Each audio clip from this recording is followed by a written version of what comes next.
Allah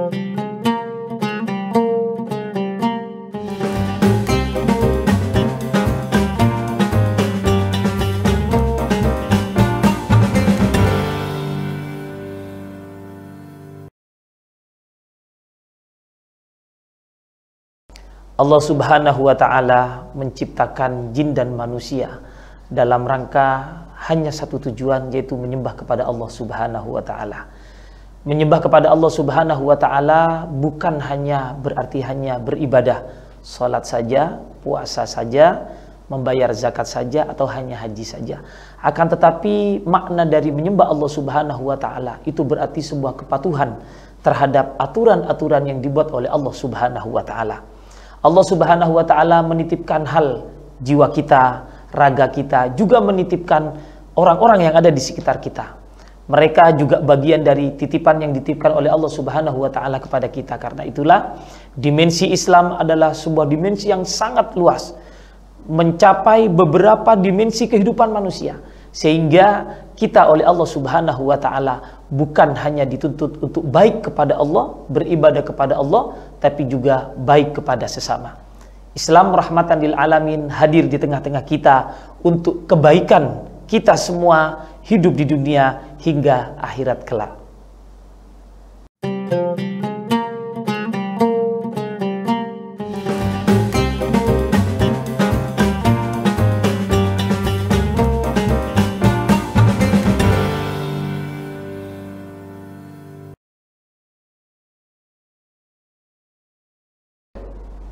Bismillahirrahmanirrahim. Assalamualaikum warahmatullahi wabarakatuh. Pemirsa Jember 1 TV yang dirahmati Allah.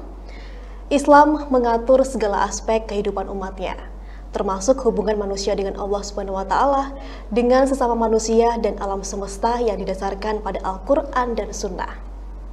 Namun seiring perkembangan zaman, tantangan dalam beragama Islam juga terjadi. Untuk itu diperlukan sebuah kajian yang mendalam untuk memahami permasalahan secara lebih tepat sesuai dengan konteksnya. Hal itu guna menghasilkan cara pandang yang moderat dan sesuai dengan hukum Islam. Hal ini terkait dengan tema Setes Embun yang akan kami angkat pada episode kali ini, mengenai membumikan fikih dalam kehidupan sehari-hari. Fikih adalah salah satu cabang ilmu dalam syariat Islam yang secara khusus membahas persoalan hukum yang mengatur berbagai aspek kehidupan manusia, baik kehidupan pribadi, bermasyarakat, dan juga aspek kehidupan manusia dengan Allah. Untuk membahas tema kita lebih dalam, telah hadir seorang narasumber bersama saya dalam studio kali ini, yaitu Ketua Komisi Fatwa Majelis Ulama Indonesia Jember, Kiai Haji Badrut Tamam MHI. Kita akan sapa terlebih dahulu beliau, pemirsa. Assalamualaikum warahmatullahi wabarakatuh, Ustaz. Waalaikumsalam warahmatullahi ta'ala wabarakatuh. Alhamdulillah, bagaimana kabarnya hari ini? Alhamdulillah, baik-baik aja. Selamat datang kembali di Jember 1 TV. Ini sudah season kelima dan jenengan selalu setia hadir dan mengisi, memberikan ilmu kepada kita semua. Insya Allah, mudah-mudahan. Dan akhir-akhir ini sungguh sibuk di aktivitas keseharian, gitu, Ustaz. Iya, ini kan masuk bulan Maulid ya. Ya, memang budaya pesantren, para kiai, ustadz, dai itu bulan Maulid, wah, begini memang. Luar biasa. Tentunya semoga apa yang dilakukan dalam aktivitas keseharian bisa mendatangkan barokah dalam kehidupan. Amin ya rabbal alamin. Baik, Ustaz Badrut Tamam, terkait dengan tema kita pada hari ini yang cukup menarik mengenai membumikan fikih dalam kehidupan sehari-hari. Ya, hal ini sangat dekat dengan kehidupan kita. Untuk itu kami persilahkan untuk Ustaz memberikan pemaparan bagi kita semua. Assalamualaikum warahmatullahi ta'ala wabarakatuh. Waalaikumsalam warahmatullahi wabarakatuh. Bismillahirrahmanirrahim. Alhamdulillahi hamdan yuwafi ni'amahu wa yukafi mazidah. Ya Rabbana walakal hamdu kama yanbaghi li jalali wajhikal karim mu'azzim sultanik. Allahumma salli wa sallim wa karim mu'azzim ala sayyidina Muhammadin wa ala alihi wa sahbihi ajma'in, amma ba'du. Sahabat pemirsa Jember 1 TV yang dirahmati oleh Allah Subhanahu wa Ta'ala, dalam kesempatan kali ini kami akan menyampaikan tema tentang membumikan fikih dalam kehidupan sehari-hari. Namun sebelum lebih panjang lebar dari pembahasan ini, saya mencoba untuk menyampaikan beberapa hal sebagai muqaddimah dari pembahasan kita. Yang ingin saya sampaikan dalam muqaddimah ini adalah kita tahu, sebagaimana disampaikan oleh Mbak Pia tadi, bahwa fikih itu bagian dari syariah, ya. Dan fikih itu dibagi menjadi dua macam, yaitu fikih ibadah dan juga fikih muamalah. Secara garis besar fikih dibagi menjadi dua tersebut. Fikih ibadah adalah hubungan manusia dengan Allah Subhanahu wa taala, sedangkan fikih muamalah adalah hubungan manusia dengan sesama manusia, dengan masyarakat, alam dan lain sebagainya. Karena itulah dalam fikih muamalah ini akan terbagi beberapa cabang disiplin keilmuan fikih lagi. Misalnya menjadi fikih jual beli transaksi, gadai, sewa menyewa dan lain sebagainya. Ada fikih munakahah, ya, fikih pernikahan. Kemudian ada fikih jinayat, yaitu fikih sanksi terhadap orang yang melakukan pelanggaran. Ada fikhul bi'ah, ya, ada fikih lingkungan, fikih kelautan dan lain sebagainya. Dari dua macam fikih secara garis besar ini ada beberapa prinsip yang harus diketahui, bahwa fikih ibadah itu memiliki beberapa prinsip falsafi. Di antaranya di dalam prinsip fikih ibadah yang pertama adalah ta'abbudan, sebagai bentuk penyembahan kepada Allah Subhanahu wa taala.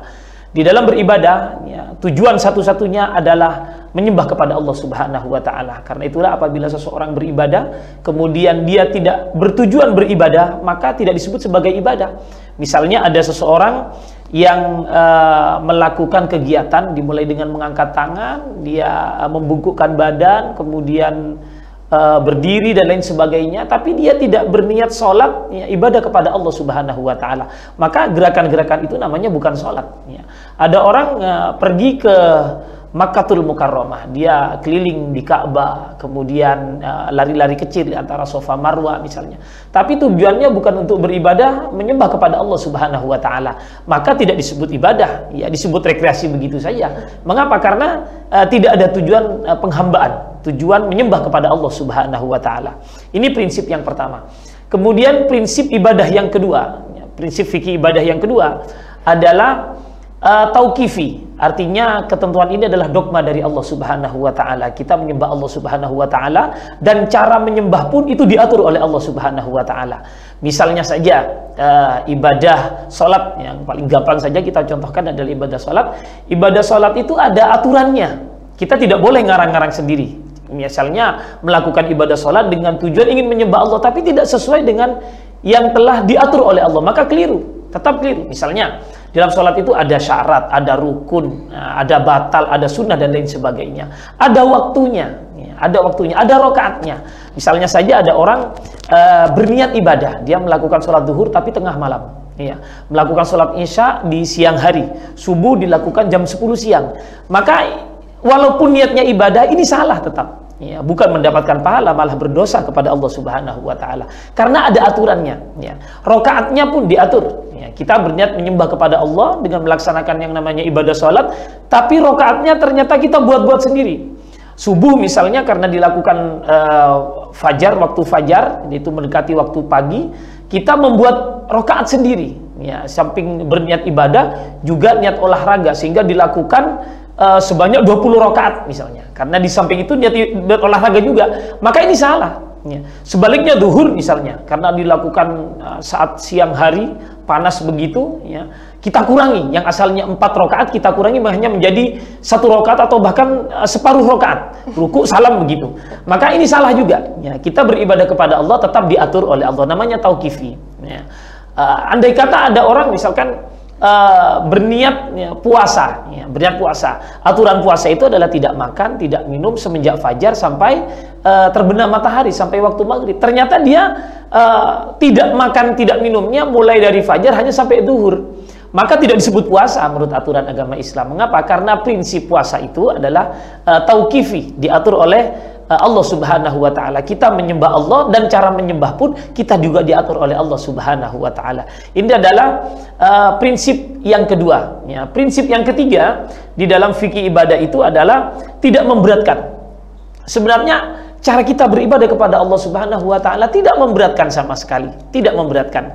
Andai kata ada orang yang merasa berat dengan kewajiban sholat 5 waktu, maka sebenarnya kewajiban sholat itu tidak berat, tapi orang itu yang merasa berat, ya. Berapa sih waktu yang digunakan untuk sholat? Misalnya duhur saja berapa menit? Sholat 4 rakaat, asar 4 rakaat. Ya, maghrib ya berapa rakaat? Hanya 3 rakaat. Berapa menit yang digunakan itu? Isya ya 4 rakaat berapa menit? Ya. Subuh hanya 2 rakaat.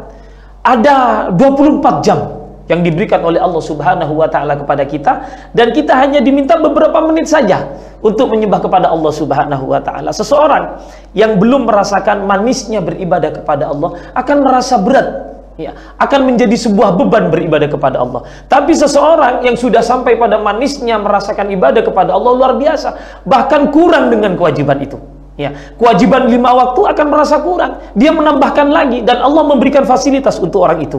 Untuk orang yang merasa kurang dengan kewajiban-kewajiban yang diberikan, ya, karena sudah merasakan lezatnya beribadah kepada Allah, Allah memberikan ruang. Apa itu? Yang disebut dengan sunnah. Ya, sholat 5 waktu sudah merasa 5 waktu itu merasa kurang, ya, dia boleh ditambah dengan sholat duha, sholat tahajud, sholat hajat. Bahkan sholat-sholat itu pun ternyata masih kurang, ada namanya sholat sunnah mutlak, ya. Kapanpun itu bisa dilaksanakan, ya, asalkan tidak di waktu-waktu yang kemakruhan. Ini orang yang merasakan lezatnya, ya, ibadah. Ada orang yang diwajibkan untuk membayar zakat. Seseorang yang mempunyai pikiran pelit, ya, akan merasa berat mengeluarkan zakat. Tapi seseorang yang merasa lezatnya beribadah mengeluarkan zakat, ya, dan merasa berinteraksi sosial itu penting, ya, sehingga tidak cukup dengan hanya berzakat, ya, tapi dia juga menambahkan dengan sedekah, ya. Berpuasa, ya, seseorang yang malas, ya, berpuasa 1 bulan pada bulan Ramadan, dia merasa berat dengan hanya 30 hari, hanya sebulan berpuasa. Tapi bagi seseorang yang merasakan lezatnya berpuasa, dia ingin menambahkan lagi, sehingga Allah Subhanahu wa taala memberikan ruang bagi seseorang yang merasakan manisnya ibadah itu dengan berpuasa tambahan dengan puasa sunnah, Senin, Kamis, dan lain sebagainya. Ini prinsipnya, falsafi dari fikih ibadah yang ketiga adalah tidak memberatkan, ya, tidak memberatkan. Bagaimana dengan haji? Bukankah haji itu adalah beratnya? Di samping antriannya panjang, juga kita harus membayar uang sampai 40 juta mungkin seperti itu. Ya, contoh saja, ya, mungkin saya tidak tahu jumlah berapa yang seharusnya ONH itu, tapi saya sebut saja misalnya 40 juta. Ya. Ini memberatkan, terutama bagi orang yang tidak punya uang. Ya. Sebenarnya tidak berat, syariat tidak memberatkan. Bagi seseorang yang tidak mampu melaksanakan ibadah haji, ya sudah, tidak wajib haji. Ya. Ini tidak memberatkan. Seseorang yang tidak mampu membayar zakat, ya, maka tidak wajib zakat. Yang wajib membayar zakat adalah orang yang mempunyai kelebihan harta. Ya, sesuai dengan aturan-aturan nisab haul, maka dia wajib membayar zakatnya. Jika seseorang sudah tidak mampu untuk membayar zakat, dia tidak wajib bayar zakat, bahkan berhak untuk menerima zakat. Ya.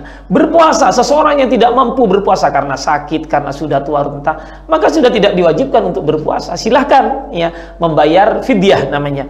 Jika dia tidak mampu, ya sudah, ya, tetap menjadi tanggungannya, tapi selama dia mampu untuk membayar. Jika tidak, ya sudah. La yukallifullahu nafsan illa wus'aha. Allah tidak akan memberikan beban kepada seseorang kecuali ia mampu untuk mengerjakannya. Ini adalah prinsip-prinsip dalam fikih ibadah.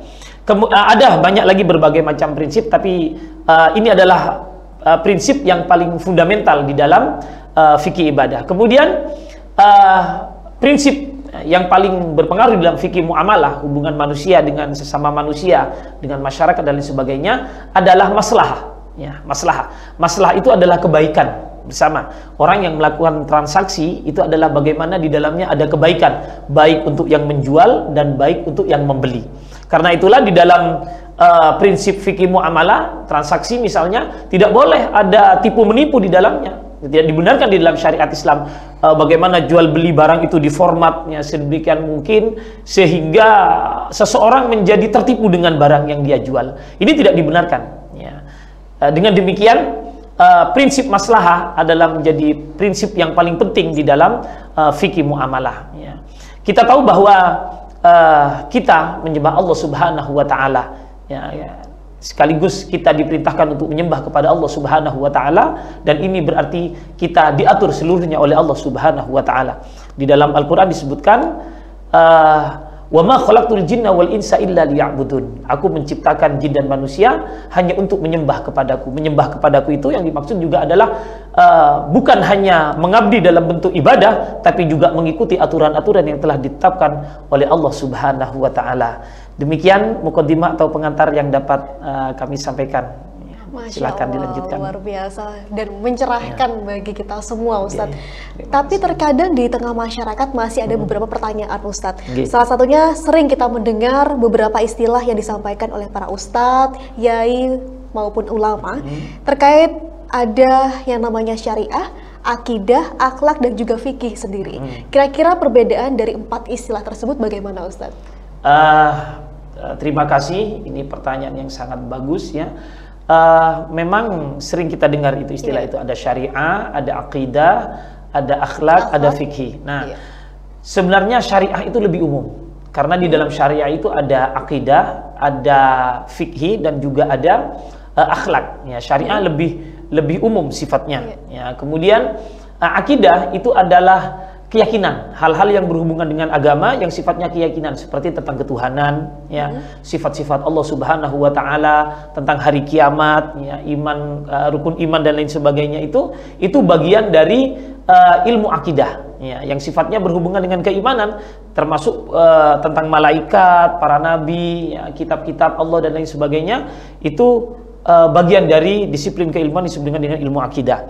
Kemudian ilmu akhlak, ya, akhlak itu adalah tata krama sopan santun, ya, dan itu adalah bagian dari ajaran agama Islam. Sopan santun kita kepada Allah Subhanahu wa taala, sopan santun kita kepada Rasulullah, sopan santun kita kepada ulama, ya, sopan santun kita kepada orang tua, kepada guru. Nah, itu diatur dalam ilmu akhlak namanya. Kepada Allah Subhanahu wa taala ada sopan santunnya juga, ya. Bagaimana cara kita meminta, berdoa kepada Allah, ya. Saat kita meminta kepada Allah tidak sama dengan kita minta korek pada teman, ya. Tolong ambilin itu korek saya. Nah, itu tata krama kita kepada teman. Di bawahan kita mungkin bisa, tapi kepada Allah tidak bisa. Ya Allah, tolonglah beri aku nasi hari ini. Ya, ada sopan santun yang diatur. Ya, ada tata krama yang diatur. Itu namanya ilmu akhlak. Ya. Kemudian yang ketiga adalah ilmu fikih. Nah, memang ilmu fikih ini sering disandingkan dengan ilmu syariat oleh beberapa orang, ya. Ilmu syariat itu disandingkan dengan ilmu fikih ini, tapi ada sedikit perbedaan. Diantaranya ilmu syariat itu pengambilannya diambil dari dalil qat'i Al-Quran dan As-Sunnah, itu yang pertama. Kemudian di dalam syariah itu tidak ada majalul ijtihad, artinya tidak ada peluang seseorang untuk berijtihad, itu di dalam ilmu syariat. Sementara di dalam ilmu fikih itu kita ada peluang untuk berijtihad. Mengapa? Karena dalil yang digunakan adalah dalil dhanni. Kalau di dalam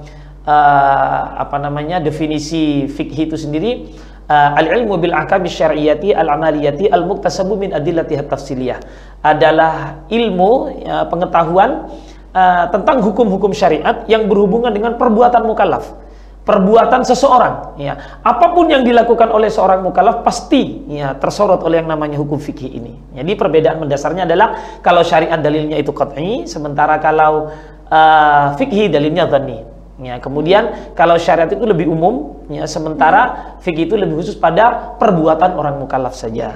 Ya, sebuah penjelasan dan jawaban yang menjelaskan.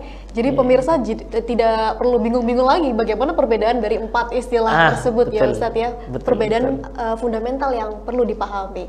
Namun Ustadz, ada asumsi sebagian orang awam di luar sana yang menganggap bahwa agama itu hanya mengurus persoalan ibadah saja. Sementara masalah-masalah sosial ini dianggap bukan ranah dari Islam sendiri. Dan bagaimana sebenarnya keyakinan kaum-kaum yang bisa disebut sebagai sekuler ini di tengah masyarakat kita? Oke, terima kasih. Dan itu cukup berkembang di tengah masyarakat kita. Ada sebagian yang berasumsi bahwa agama Islam ini hanya mengatur ini soal sholat, puasa, zakat, haji, hanya itu saja. Sementara urusan sosial, ya, bagaimana ketika ada jembatan roboh, ini tanggung jawab siapa, ya. Kemudian ada tetangga yang sakit, ya, membangun komunikasi yang baik, ini dianggap sesuatu yang bukan bagian dari ranah fikih, ya.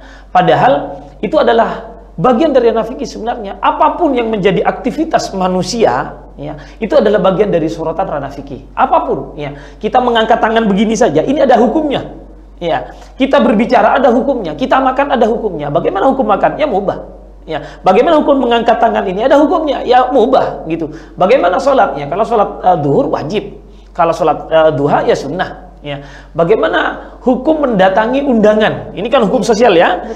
Ketika ada tetangga kita yang sedang ada hajatan, misalnya ada khitanan atau ada walimah, ya, walimatul urus begitu, kita diundang. Bagaimana hukumnya? Maka kita wajib menghadiri. Ada hukumnya. Ya, bagaimana hukum menyantap makanan sunnah? Ya, ini adalah hukum yang diatur. Jadi tidak benar memang ketika ada orang yang mengatakan bahwa agama hanya mengurus soal ibadah saja. Ini tidak benar, ya. Dan pemikiran seperti ini harus dibongkar, ya. Ada sebagian orang yang mengatakan begini, ya. Sudah ada usah urus saya, ini soal jual beli saya yang akan berbicara. Ini urusan saya dengan partner saya, agama di luar sana. Nah, ini keliru. Jual beli pun diatur dalam Islam, ya, diatur bagaimana barang yang dijual itu jelas, ya, sehingga tidak ada satu pihak yang dirugikan, ya. Bagaimana kedua belah pihak sama-sama diuntungkan. Kembali ke prinsip yang tadi bahwa ada prinsip maslahat di dalamnya. Jadi tidak benar, dan pikiran ini harus sudah mulai dihilangkan nih di tengah masyarakat kita. Iya, paham-paham sekuler yang harus luntur di tengah masyarakat, khususnya Indonesia yang mayoritas Islam, gitu, Ustaz. Betul. Masih dalam konteks fikih, Ustaz, apakah sebuah urusan negara dan pemerintah juga diatur dan masuk dalam ranah fikih Islam? Iya, betul, ya, dan itu bagian dari fikih muamalah, ya, termasuk bagian hubungan antara kita, antara manusia dengan pihak negara, dengan orang lain, dengan pemerintah, dan ada aturannya di dalam fikih kita disebut dengan fikih siasah namanya, ya, fikih tentang politik, ya, tata negara dan lain sebagainya. Bagaimana syarat untuk menjadi kepala negara? Itu diatur dalam fikih kita.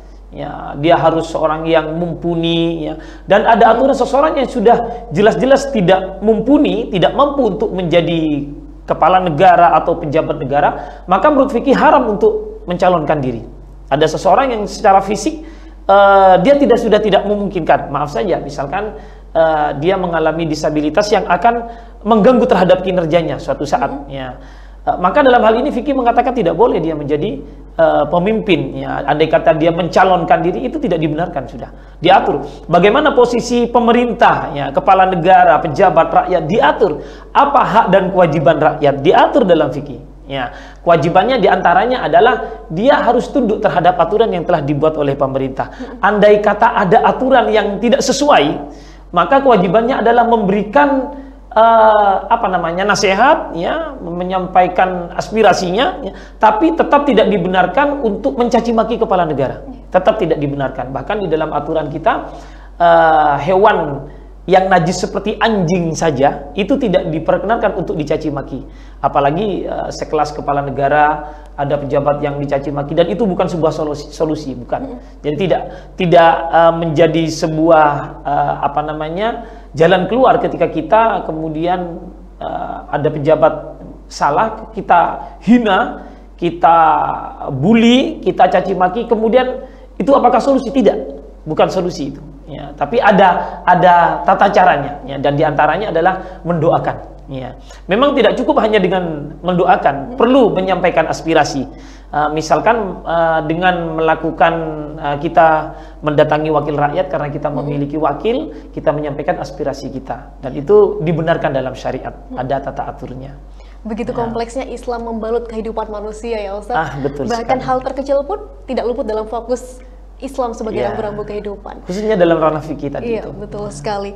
Dan Ustadz, seperti yang Ustadz sampaikan tadi di Muqaddimah, bahwasanya fikih terbagi dalam dua bagian. Ada fikih dalam dimensi ibadah dan juga muamalah. Betul. Namun apakah ada salah satu aspek perbuatan manusia yang satu sisi masuk dimensi muamalah dan di sisi lain masuk juga dalam dimensi ibadah? Ya, ada. Itu sering biasanya dijadikan teka-teki oleh teman-teman, ya. Adakah amal perbuatan manusia yang satu sisi mengandung unsur ibadah, satu sisi juga mengandung unsur muamalah? Ada. Ya, itu pernikahan, munakah. Ya, menikah itu adalah dimensi sosial, ya. Bagaimana hubungan seorang laki-laki dengan seorang perempuan, dan itu diatur oleh fikih. Tapi ini juga menjadi syariat dalam agama Islam, sehingga seorang yang melakukan pernikahan, dia di samping dibenarkan secara muamalah, juga mendapatkan pahala dari Allah Subhanahu wa Ta'ala, ya. Sehingga ada sebuah hadis yang mengatakan, ya, an-nikahu sunnati faman raghiba an sunnati falaysa minni. Hadis ini banyak redaksi, namun yang ada dalam kitab Fathul Bari karya Ibnu Hajar itu redaksinya adalah an-nikahu sunnati faman raghiba an sunnati falaysa minni. Ya, nikah itu adalah sunnahku. Barang siapa yang tidak suka terhadap sunnahku, maka bukan termasuk golonganku. Maka yang dimaksud adalah menikah ketika seorang laki-laki suka terhadap perempuan, maka menikahlah, itu syariat. Jika tidak mau menikah tapi melakukan hubungan badan di luar pernikahan, maka falaysa minni, berarti berzina. Berarti. Ya, karena sudah ada aturannya, ya, sudah ada aturannya, yaitu dengan cara menikah, dan menikah itu tidak sulit kok, tidak sulit. Cukup ada wali, ada 2 saksi, ya, ada akad, ada calon mempelai laki-laki, calon mempelai perempuan, ada mas kawin, sudah selesai. Kemudian tinggal dicatat di KUA, dan itu juga tidak sulit. Kita cukup mendatangi. Bagaimana andai kata tidak punya uang? Sekarang sudah bisa gratis kok. Ya, sesuatu yang mudah jangan diremehkan. Ya, tidak berarti sesuatu yang mudah itu untuk diremehkan, tidak. Sebenarnya agama Islam mudah, cukup seperti itu sudah jadi. Tapi kenapa sesuatu yang mudah itu dengan cara menikah kok orang masih memilih untuk berzina? Ya, ada apa? Nah, ini ada sebagian orang yang seperti itu. Justru Islam sudah menawarkan berbagai kemudahan bagi umat dan itu benar, kemudahan itu benar. Dan Ustadz, terkait bagaimana ranah fikih membalut kehidupan manusia, apakah bisa dikatakan ketika perbuatan manusia mulai dari bangun tidur hingga tertidur kembali itu masuk dalam ranah fikih Islam? Iya, betul. Sebagaimana yang saya sebutkan tadi, bahwa yang disoroti oleh fikih, objek kajian fikih adalah af'alul mukallafin, ya, pekerjaan orang-orang mukallaf. Ya. Apa yang dilakukan oleh manusia itu adalah ranah fikih. Apapun yang dilakukan, orang mau tidur masuk dalam kategori fikih. Ya, orang bangun tidur masuk dalam kategori fikih. Apapun, ya, yang penting dia masih mukallaf maka diatur dalam fikih. Kita duduk saja ada hukumnya. Kita duduk begini ada hukumnya. Ya, apa hukumnya? Mubah. Bagaimana dengan menyampaikan ilmu seperti ini? Ya, maka belajar ilmu hukumnya wajib. Ya, menyampaikan ilmu bagi seseorang yang mungkin untuk menyampaikan, maka hukumnya juga wajib. Tidak boleh kitmanul ilmi, itu menyembunyikan ilmu tidak boleh. Ketika seseorang dibutuhkan ilmunya maka harus dikeluarkan. Tidak boleh ketika saya ditanya bagaimana hukum sholat kemudian saya mengatakan saya tidak tahu, tidak dibenarkan. Ya, karena kitmanul ilmi itu menyembunyikan ilmu, ya, selama tidak ada unsur-unsur lain, ya, maka itu hukumnya wajib untuk disampaikan. Jadi mulai dari bangun tidur sampai tidur lagi terkena sorotan fikih. Ya, apapun yang dilakukan, ya. Apalagi kita, ya, pastilah di dalam pekerjaan sehari-hari ini ada hal yang wajib, ada yang sunnah, ya, ada yang mubah. Ya, itu pasti terjadi di antara kita, dan itu adalah sorotan fikih semuanya. Dan semua akan dinilai ibadah apabila kita melakukannya dengan niat yang ikhlas, tulus, gitu, Ustaz. Lalu berkaitan dengan tema kita pada episode kali ini, bagaimana sebenarnya cara membumikan fikih dalam kehidupan sehari-hari? Ya. Yang pertama adalah kita harus memahami bahwa kita adalah makhluk yang diciptakan oleh Allah Subhanahu wa Ta'ala dalam rangka tujuan untuk menyembah kepada Allah Subhanahu wa Ta'ala. Karena itu adalah tujuan, maka kita harus mengetahui bahwa apapun yang kita lakukan tidak akan terlepas dari pantauan Allah Subhanahu wa Ta'ala. Karena tidak terlepas dari pantauan Allah Subhanahu wa Ta'ala, berarti apapun yang kita lakukan ada hukumnya. Karena yang kita lakukan semuanya ada hukumnya, maka berhati-hatilah. Ya, kita lakukan yang wajib, ya, dengan sebaik mungkin. Kita lakukan sunnah. Jika ternyata masih kurang untuk beribadah kepada Allah, maka kita lakukan perkara mubah sebagai bentuk keluasan dari syariat, hal yang tidak diwajibkan dan tidak disunnahkan. Ya. Jangan sampai ada perbuatan yang kita lakukan yang sampai melenceng dari aturan syariat. Misalnya seperti perbuatan haram. Ini jangan sampai. Makruh pun jangan sampai. Ya, karena makruh itu akan mendekati kepada keharuman. Ya, makruh itu memang tidak berdosa dilakukan, tapi sudah mendekati kepada keharaman. Makruh itu artinya sesuatu yang tidak disukai. Ya, walaupun tidak haram, tapi sesuatu yang tidak disukai oleh syariat. Nah, ini karena kita selalu disoroti dan dipantau oleh Allah Subhanahu wa Ta'ala, maka andai kata kita tidak bisa melakukan sesuatu yang sunnah, maka jangan sampai terjebak dalam perbuatan yang diharamkan oleh Allah Subhanahu wa Ta'ala. Paling tidak tataran tengah, yaitu perkara mubah, itu kelulusan syariat sudah. Yang mubah, ya, itu pilihan yang tidak berimplikasi apapun terhadap pahala dan dosa. Masya Allah, luar biasa sekali penjelasan yang sangat mencerahkan, dan mudah-mudahan apa yang telah disampaikan oleh Ustadz Badrul Tamam bisa bermanfaat bagi kita semua, utamanya bagi pemirsa Jember 1 TV yang senantiasa menyimak Setetes Embun dalam setiap episodenya. Terima kasih sekali lagi kepada Ustadz yang sudah memberikan ilmunya kepada kita. Semoga pahala terus mengalir karena dengan tulus menyampaikan ayat-ayat Allah. Pemirsa, demikian tadi Setetes Embun dalam episode kali ini. Semoga bisa memberikan manfaat bagi kita semua. Saya Pia Mediana, mohon undur diri dari hadapan Anda. Terima kasih. Akhir kata, wassalamualaikum warahmatullahi wabarakatuh.